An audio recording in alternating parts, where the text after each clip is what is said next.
बिस्मिल्लाहिर्रहमानिर्रहीम जी। आज का हमारा जो टॉपिक है वो है जी इनपुट एंड आउटपुट डिवाइसेस। इसमें हम देखेंगे कि इनपुट और आउटपुट डिवाइसेस जो है वो क्या होती हैं। तो सी प्लस प्लस प्रोग्रामिंग में हमने ऑलरेडी जो है वो देख लिया है कि जी कंप्यूटर में हम सी प्लस प्लस लैंग्वेज में जो इसकी बेसिक्स जो है वो क्या है, इसके में कौन कौन से वेरिएबल इंटीजर्स वगैरह जो है वो यूज़ होते हैं, डाटा टाइप जो है वो सारी देखी हैं।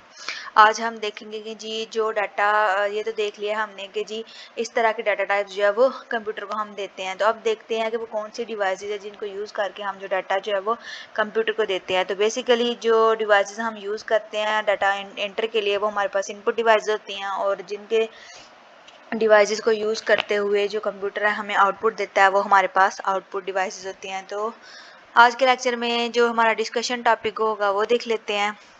The topic that we are discuss standard input and output devices है, उसके अलावा स्कैप सीक्वेंस है उसको देखेंगे, और इसके रिलेटेड जो प्रोग्राम है वो देखेंगे जी। तो सबसे पहले देखते हैं जी हमारे पास इनपुट एंड आउटपुट जो है वो क्या होती है। तो देखते हैं स्टैंडर्ड इनपुट एंड आउटपुट जी। इनपुट हमारे पास क्या होती है। Any data that we give to computer for processing is called input. के कोई भी डाटा जो हम कंप्यूटर को क्या इनपुट के लिए देते हैं वो हमारे पास क्या होती है, कोई भी डाटा जो हम कंप्यूटर को जो है वो प्रोसेसिंग के लिए देते हैं, हम कह सकते हैं जी हमने कंप्यूटर को जो है वो इनपुट दी है, कमांड्स दी हैं, कोई भी इंस्ट्रक्शंस दी हैं, एनीथिंग जो भी चीज़ हम जो कंप्यूटर को देते हैं कि जी इस पे कंप्यूटर ने काम करना है वो हमारे पास क्या होती है, इनपुट। तो बेसिकली जो है वो प्रोग्राम में need certain inputs from the user के कोई भी प्रोग्राम जो है उस पर काम करने के लिए हमें इनपुट देना जो है वो ज़रूरी होता है। तो इनपुट क्या होती है, वो डाटा जो हम कंप्यूटर को देते हैं प्रोसेसिंग के लिए वो हमारे पास इनपुट होती है। इधर जो है वो कुछ इनपुट डिवाइसेस जो है उनका बताया हुआ है, जैसे कीबोर्ड है, कीबोर्ड के ज़रिए भी हम डाटा जो है एंटर करते हैं, माउस है, फिर माइक है, गेम अगर हमने खेलनी हो तो गेम में हम ये जो रिमोट जो है वो यूज़ करते हैं, उसके अलावा यूएसबी है, मोबाइल है और स्टोरेज मीडिया है। तो ये सारी चीज़ें हैं जिनको हम यूज़ करते हुए कंप्यूटर को जो है वो डाटा देते हैं, और कंप्यूटर क्या करता है उस डाटा को प्रोसेस करता है और हमें आउटपुट की फॉर्म में आंसर देता है। तो इनपुट वो चीज़ होगी जो वो डाटा हो गया जो हम कंप्यूटर को जो है वो देते हैं। अब देखते हैं जी आउटपुट हमारे पास क्या है। The process of getting something from a computer is known as output. कैसा प्रोसेस जिसमें हम क्या करते हैं कंप्यूटर से जो है वो आउटपुट लेते हैं, डाटा जो है वो देता है हमें, हम उसे इंफॉर्मेशन भी कह सकते हैं, क्योंकि इंफॉर्मेशन जो आपको पता है कि डाटा की जो प्योरीफाई फॉर्म होती है वो हमारे पास क्या होती है, इंफॉर्मेशन। तो कंप्यूटर जो है वो प्रोसेसिंग के बाद क्या करता है, उस डाटा जो भी डाटा हम उसको देते हैं उस पर जो है वो ऑपरेशंस परफॉर्म करता है, जो भी हमने काम करवाना उसके बाद जो है हमें आउटपुट जो है वो शो करवाता है। तो आउटपुट शो करवाने के लिए बेसिकली जो वो यूज़ किया जाता है वो मॉनिटर है। तो बेसिकली जो आउटपुट के लिए हम मॉनिटर को यूज़ करते हैं। इसमें इसके अलावा जी डिफरेंट इनपुट्स आउटपुट ऑपरेशंस होते हैं सी प्लस प्लस में, तो वो जो है वो हम आगे देखेंगे। उसके बाद जी स्टैंडर्ड लाइब्रेरी जो है वो यूज़ करती है जिसमें हाइडर फाइल्स वगैरह होती हैं, उसमें डिक्लेरेशन होती है बेसिकली सी प्लस प्लस में जो कि हम जो यूज़ करते हैं हाइडर फाइल्स वगैरह। उसके बाद जी आउटपुट जो है वो हमारे पास आती है। बेसिकली सी प्लस प्लस में आपको पता है प्रोग्रामिंग जो है वो यूज़ करते हैं, तो क्या होता है the header file I stream data must be include a program that use input और आउटपुट स्टेटमेंट। तो हाइडर फाइल जो है आई स्ट्रीम डाटा होती है ये हम यूज़ करते हैं। आई स्ट्रीम डाटा में क्या होता है बेसिकली ये हमारे पास हाइडर फाइल है जिसमें जो कुछ चीज़ें प्री डिफाइंड है जो कि हम प्रोग्रामिंग के दौरान जो है वो यूज़ करते हैं। तो आउटपुट जो है वो देख लेते हैं। हमारे पास आउटपुट जो है वो कौन कौन सी हो सकती हैं, मॉनिटर है, स्पीकर है, उसके बाद प्रिंटर है, आगे है जी स्कैनर कह लें। तो ये सारी चीज़ें जो है वो आउटपुट के लिए यूज़ होती हैं जी। रिलेटेड प्रोग्राम देख लेते हैं इससे कि जो आउटपुट जो है वो कैसे गेट की जाती है। Write a program that display message and values of teacher and characters. हमने क्या करना है जी प्रोग्राम जो है लिखना है जिसमें एक मैसेज हो और करैक्टर की वैल्यू और इंटीजर की वैल्यू जो है वो हमें चाहिए। तो हेडर फाइल जो है वो बिल्कुल एज इट इज़ जो है वो लिखते हैं। जैसे हैश इंक्लूड का मतलब है कि हमने इंक्लूड करवानी है iostream.h की जो फाइल है वो हमारे पास ऑलरेडी पड़ी हुई है, हमने वो उसको इंक्लूड करना है। उसके बाद new.h नाम की फ़ाइल है उसको भी हमने इसमें इंक्लूड करवाना। अब हमारा बेसिक प्रोग्राम स्टार्ट होता है। इसमें हमने क्या किया जी, इंटीजर n को जो वो इंटीजर लिया हमने n, उसको वैल्यू इनिशियलाइज करवा दिया हमने 10 है। उसके बाद हमने करैक्टर ले लिया ch और इसको रखा जी हमने स्टैरिक इक्वल के, इसकी वैल्यू क्या है स्टैरिक। आउटपुट में हमें क्या चाहिए, cout टेस्टिंग आउटपुट, ये वाली स्टेटमेंट जो है वो हमने आउटपुट में चाहिए। जैसे कि आपने प्रोग्राम में लिखा हुआ है कि हमें एक मैसेज चाहिए, इंटीजर और करैक्टर की वैल्यू भी चाहिए। तो इंटीजर करैक्टर ये हो गए और मैसेज जो है वो ये हमने करवाना है। तो cout में हमें n की वैल्यू चाहिए और करैक्टर की वैल्यू चाहिए। तो क्या होगा, आउटपुट में हमें टेस्टिंग आउटपुट के साथ ही इनकी वैल्यू जो है वो शो होगी, क्योंकि हमने इनकी वैल्यू जो है वो ये स्टैरिक जो है वो वैल्यू ये मल्टीप्लिकेशन के तौर पे जो है वो नहीं यूज़ होगा। जैसे हम जो है कंपाइल करेंगे, प्रोग्राम को रन करेंगे तो हमारे पास आउटपुट आ जाएगी testing output is equal to 10 asterisk. अगर जी write a program that adds two floating point numbers and shows the sum. तो क्या करना है, हमने दो जो प्रोग्राम लिखना है जिसमें हमने दो फ्लोटिंग पॉइंट नंबर्स हैं उनको उनका सम जो है वो शो करवाना है। तो बाकी जो है प्रोग्राम आपको पता है स्टार्ट से एज इट इज़ आता है, हमने ये इंक्लूड करवानी ही होती है क्योंकि इसमें मेन बॉडी के जो फंक्शन होते हैं वो प्री डिफाइंड होते हैं जो कि हमें आउटपुट के लिए चाहिए होते हैं, इसलिए इन दोनों को ऐड करवाना जो है वो ज़रूरी होता है। उसके बाद हमने फ्लोट ले लिए वेरिएबल 1, वेरिएबल 2 और रिजल्ट। हम वेरिएबल 1 की जगह पे कुछ भी ले सकते हैं, वेरिएबल 2 की जगह पे भी कोई भी जो है वैल्यू जो है वो ले सकते हैं, और रिजल्ट जो है वो हमने रिजल्ट के लिए यूज़ किया है। वेरिएबल 1 को हमने वैल्यू इनिशियलाइज करवाई, वेरिएबल 2 को भी वैल्यू इनिशियलाइज करवाई।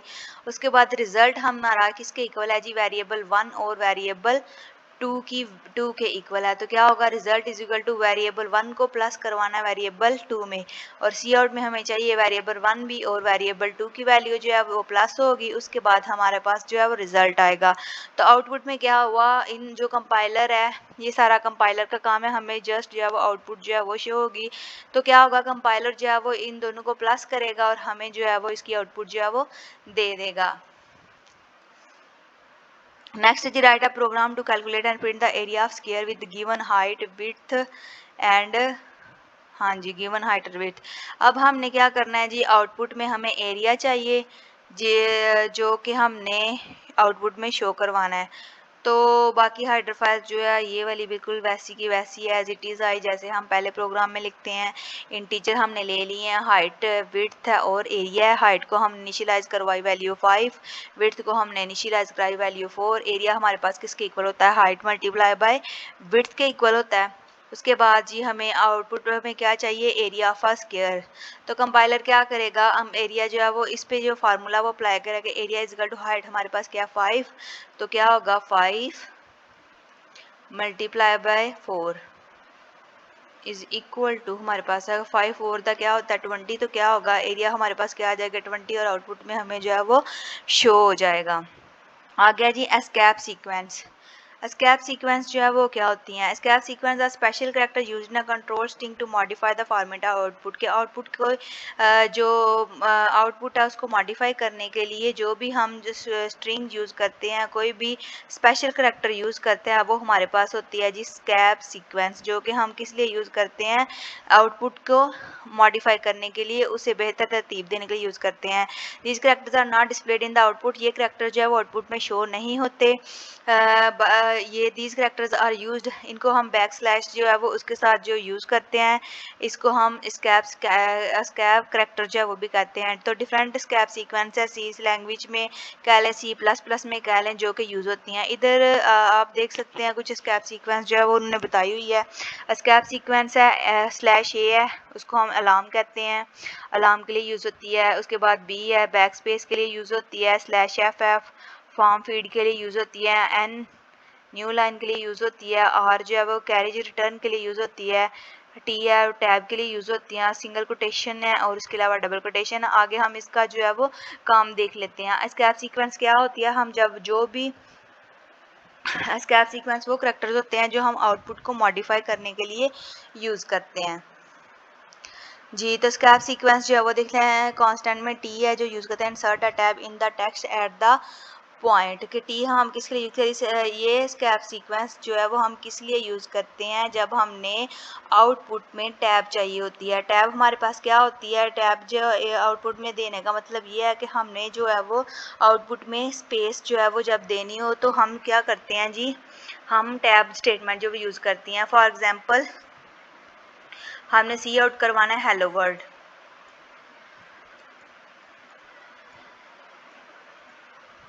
जब हमने हेलो वर्ड जो है सी आउट में प्रिंट करवाना है तो क्या हम सी आउट की स्टेटमेंट देते हैं एंड सेशन ऑफ रिटर्न, उसके बाद इन्वर्टेड कामास में हेलो लिखकर उसके बाद हम ये वाली जो स्कैप सीक्वेंस है स्लैश टैब जो है वो यूज़ करते हैं और उसके बाद जो है वो वर्ड जो है वो लिखते हैं। तो क्या होता है वो ऑटोमेटिकली जो है वो इसमें स्पेस जो है वो शो हो जाती है।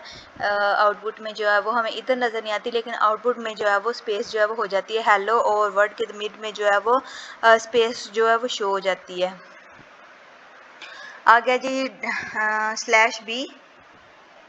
तो स्लैश बी किस लिए यूज होती है, this escape sequence is use to insert back space in the output. अगर हमें आउटपुट में बैक स्पेस चाहिए हो तो हम जो है वो स्लैश बी जो यूज़ करते हैं। और इसमें क्या होता है, तो क्या होगा जब हम ये insert a back space in the text at this word, तो क्या होगा जब हम बैक स्पेस जो है वो करेंगे तो ऑटोमेटिकली जो है अगर हम हेलो वर्ड लिख रहे हैं तो क्या होगा हेलो का वो जो वर्ड है वो डिलीट हो जाएगा और आउटपुट में जो है वो शो नहीं होगा, तो वो क्या हो जाएगा हेलो वर्ड। उसके अलावा एन है insert a new line in the text at this point. इसमें क्या होता है जब हमने न्यू लाइन जो है इंसर्ट करवानी हो तो हम जो है वो एन जो है करेक्टर वो यूज़ करते हैं स्लैश के साथ। उसके बाद आर है insert a carriage return in the text. R जो है वो किस लिए यूज होता है, इसको हम जो है कैरेज रिटर्न भी कह सकते हैं या फिर हम कह सकते हैं जी नेक्स्ट लाइन के लिए जो beginning the current of line. तो क्या करता है, this sequence is use to move the cursor at the beginning of current line. जो पहले हम लाइन जो है वो कर रहे हैं उसमें क्या होगा जी फर्स्ट पे हम वो चला जाएगा, जब हम स्लैश आर की स्टेटमेंट देंगे तो वो एरो हमारा जो है वो लाइन के स्टार्ट में आ जाएगा, बिल्कुल इस तरह से स्टार्ट में शो होना शुरू हो जाएगा। उसके बाद है जी F slash insert a formatted in the text at the point. तो एफ जो है किस लिए यूज होता है, इसमें हमने जो ब्लैंक पेपर जो है वो इंसर्ट करवाना हो तो हम जो है वो एफ जो है वो यूज़ करते हैं एस्केप सीक्वेंस। आगे है जी स्लैश है single comma insert a single quotation character in the text at this point. तो ये किस लिए यूज होता है, escape sequence is use to display single quotation in the output. तो यह होगा अगर हमें सिंगल कोटेशन चाहिए होती है तो वो ये वाली यूज़ होती है, डबल कोटेशन के लिए हम इसको यूज़ करते हैं। और ये जो पैरेलल लाइंस हैं ये किस लिए होती है, insert a back slash character in the text at this point. तो ये क्या करता है, बैक स्लैश करेक्टर जो है वो उसको इंसर्ट करवाता है। इसके रिलेटेड प्रोग्राम देख लें। Write a program to display the following output using a single C out statement, कि हमने जो है वो ये स्ट्रक्चर जो दिया हुआ है स्टैटिक का इसको हमने आउटपुट में शो करवाना है और स्कैप सीक्वेंस इसमें यूज़ करेंगे हम। बेसिकली जैसे हमने पीछे पढ़ा है जी एन का क्या है, एन सर्टन न्यू लाइन। तो क्या होगा हम जब स्लैश एन लिखेंगे किसी भी प्रोग्राम में, प्रोग्राम को करते हुए लाइन में स्लैश एन की स्टेटमेंट देंगे तो क्या होगा वो आउटपुट में जो हमें इससे आगे वाली जितनी भी लाइन्स होगी वो हमें नेक्स्ट लाइन पे शो होगी। तो क्या होगा, अब ये प्रोग्राम देख लेते हैं। ये हाइडर फाइल्स वगैरह बिल्कुल इसी तरह आई जैसे पहले हम यूज़ करते हैं। तो सी आउट में हमने single C out statement use करनी है तो उसमें क्या होगा, फर्स्ट लाइन में वन स्टैरिक है तो वन स्टैरिक दिया, उसके बाद हमने स्लैश एन जो है वो दी। इसका क्या मतलब है कि अब जो है हमारा कंपाइलर क्या करेगा, यहाँ से जो है वो नेक्स्ट लाइन पे जो भी प्रिंट करवाना होगा वो अगली लाइन पे प्रिंट होगा। उसके बाद टू स्टैरिक है स्लैश एन है, फिर थ्री स्टैरिक है स्लैश एन जो है वो यूज़, किसका मतलब फर्स्ट लाइन पे वन स्टैरिक होगा, सेकंड पे टू, थर्ड पे थ्री होंगे और फोर्थ पे फोर जो है वो प्रिंट हो गए। इसके अलावा जो हम आगे भी कर सकते हैं, स्लैश जे देते जाएं और आगे जो है वो स्टैरिक जितने लगाए तो उसी तरह से वो प्रिंट जो है वो होता जाएगा। तो इसकी आउटपुट जो है वो हमें इस तरह से शो होगी जब हम जो है बैक स्लैश एन जो है वो यूज़ करेंगे। तो आज हमने पढ़ा है इसमें जी इनपुट और आउटपुट डिवाइसेस क्या होती हैं, उसके बाद स्कैप सीक्वेंस देखी है, उनसे रिलेटेड जो प्रोग्राम जो है वो कुछ देखे हैं, कुछ स्कैप सीक्वेंस देखी है जो कि हम आउटपुट में यूज़ करते हैं उसकी मॉडिफिकेशन के लिए।